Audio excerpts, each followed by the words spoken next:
En diciembre de 2015, Oscar Isaac asistió al estreno mundial de Star Wars, El despertar de la fuerza. Su rostro apareció en pantallas gigantes en 6 continentes. Era uno de los actores más solicitados de su generación. Sin embargo, había un nombre ausente en todos los pósters: Hernández, el apellido paterno. Lo que sacrificó para llegar a ese punto transformaría completamente su identidad pública. Si este contenido te resulta valioso, suscríbete y activa las notificaciones. Oscar Isaac Hernández. Estrada nació el 9 de marzo de 1979 en Ciudad de Guatemala, durante la Guerra Civil del país. Su padre era un neumólogo cubano exiliado.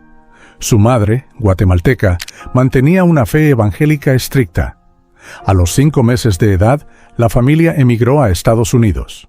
Se establecieron en Miami sin recursos económicos ni contactos profesionales. El padre tuvo que recertificar sus credenciales médicas desde cero.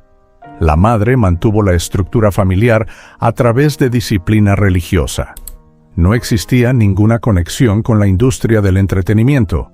Oscar creció entre múltiples identidades que no terminaban de encajar. En Miami era considerado demasiado latino. En contextos latinos, demasiado americano. En las escuelas, su apellido lo marcaba como diferente antes de que hablara. Declaró años después que nunca sintió pertenecer completamente a ningún lugar, ni suficientemente guatemalteco, ni cubano, ni americano. Esa fractura se convirtió en el motor de todo lo que vino después. La iglesia evangélica de su madre establecía reglas sobre música, películas y expresión creativa. Se esperaba que Oscar canalizara cualquier impulso artístico exclusivamente hacia actividades religiosas. Durante un tiempo lo intentó, pero la tensión era insostenible. A los 14 años comenzó a tocar en bandas de punk y ska en bares de Miami sin conocimiento de su familia. Consumía alcohol, participó en peleas, fue arrestado. Casi lo expulsaron de la escuela. La relación con su padre se deterioró hasta quedar reducida a intercambios mínimos. Descubrió la actuación por necesidad de cumplir un requisito escolar. Una profesora identificó algo en él que otros no habían notado. Cuando actuó por primera vez, las contradicciones de su identidad dejaron de ser un problema. Los distintos registros culturales que había absorbido se convirtieron en una ventaja técnica. No pertenecer a un solo lugar le permitió habitar muchos.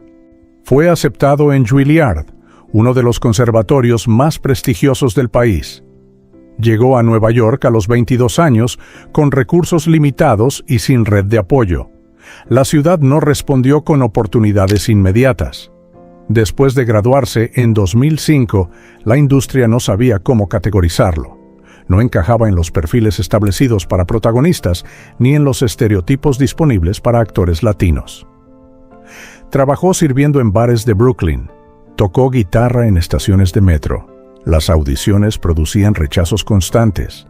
Le dijeron que su apariencia era demasiado ambigua, que su nombre resultaba complicado. Los papeles que conseguía eran mínimos, suficientes para mantener la posibilidad activa, pero insuficientes para generar tracción real.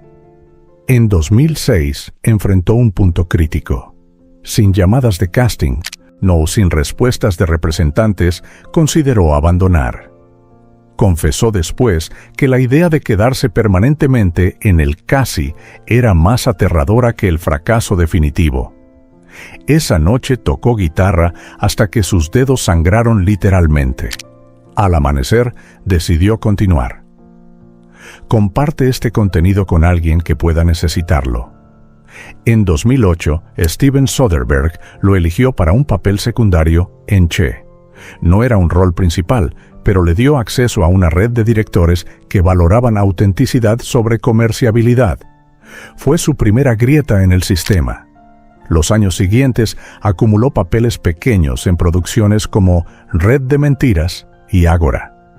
Cada proyecto era un componente de algo más grande que todavía no podía verse completo. La industria seguía resistiéndose. No había plantilla para un actor como él. En 2013, Joel y Ethan Coen lo eligieron como protagonista de Inside Llewyn Davis.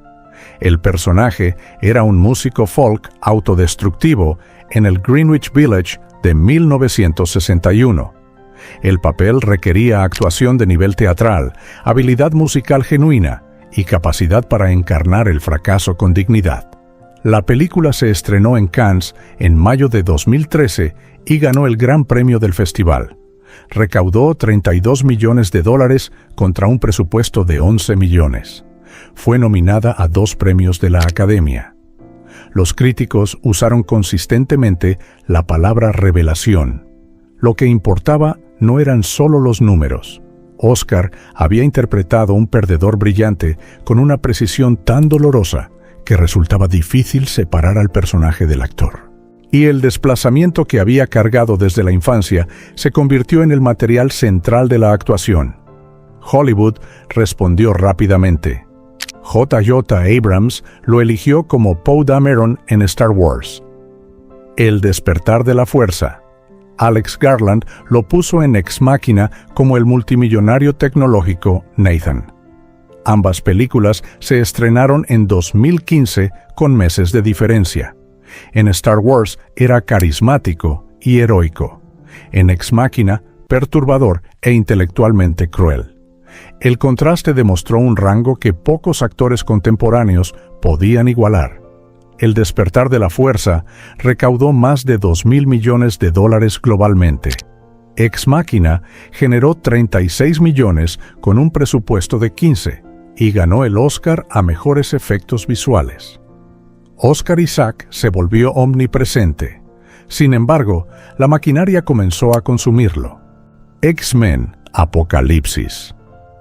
En 2016 lo redujo a un villano genérico bajo capas de maquillaje protésico. Star Wars: El ascenso de Skywalker. En 2019 recaudó más de $1.000 millones, pero dejó agotado al actor. En entrevistas promocionales, su fatiga era visible. La misma cualidad que lo había hecho extraordinario se estaba convirtiendo en trampa. Confesó después que hay un punto en el que lo que amas se convierte en lo que te posee. Tienes que decidir si estás haciendo arte o contenido. El costo personal se acumulaba. Se había casado con María Miranda, una cineasta danesa, en 2017. Tuvieron 2 hijos. Pero una vida construida sobre transformación constante resultó incompatible con estabilidad doméstica. Para 2021 circularon reportes de que se habían separado silenciosamente. Ninguno hizo declaraciones públicas. Su madre, cuya fe evangélica había sido fundamento y primera fuente de conflicto, luchaba contra una enfermedad.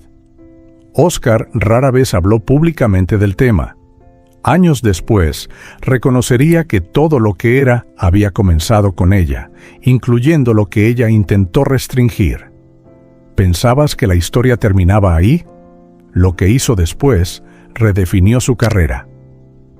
En 2021 aceptó el papel principal en Secretos de un matrimonio de HBO. No era un superhéroe ni un piloto espacial. Era un hombre observando el colapso de su matrimonio en tiempo real. La actuación fue tan cruda que los críticos tuvieron dificultad para describirla adecuadamente. Interpretó a Jonathan frente a Jessica Chastain con una vulnerabilidad que parecía confesión más que técnica. En una escena, su personaje se derrumba completamente contra una pared. Los críticos llamaron a la actuación definitoria de carrera. Fue nominado al Globo de Oro. La industria, que había comenzado a mirar más allá de él, volvió a prestar atención, no al héroe de franquicia, sino al artista complicado e irreductiblemente humano que había debajo. En 2022 protagonizó Moon Knight de Marvel. Interpretó a un hombre fracturado en múltiples identidades que luchaban por dominio. La metáfora era casi demasiado precisa. Un actor que había navegado múltiples identidades toda su vida, ahora interpretaba a alguien cuya condición central era la incapacidad de reconciliarlas. trajo una profundidad emocional que el género raramente alcanza. La serie fue vista por millones globalmente y le ganó una nueva generación de seguidores.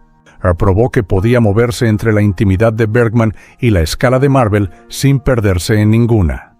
En 2023 apareció en Spider-Man, a través del Spider-Verso, dando voz a Miguel O'Hara. La película recaudó más de $690 millones. También participó en Ferrari de Michael Mann, donde las críticas elogiaron su contención y capacidad de comunicar volúmenes en silencio. A los 45 años, Oscar Isaac no se está desvaneciendo, se está profundizando. La industria esperaba que se acomodara en apariciones predecibles de franquicia. En lugar de eso, ha seguido negándose a ser contenido. Dijo una vez que el papel más difícil que ha interpretado es ser él mismo. Su legado no es ningún personaje individual. Es la demostración de que las características que te hacen incategorizable en la infancia son las que te hacen irreemplazable en la adultez. Que la herida y el don no son opuestos, sino inseparables. Su historia no trata sobre talento. Trata sobre negarse a permitir que otros definan tu identidad, incluso cuando ofrecen millones de dólares por obediencia. Cuéntame en los comentarios si alguna vez te han dicho que eres demasiado o insuficiente de algo. Dale like si esta historia resonó contigo. Compártela con alguien que necesite escucharla. Suscríbete para más historias sobre transformar el desplazamiento en poder. Nunca estuvo destinado a ser una sola cosa. Estuvo destinado a serlo todo.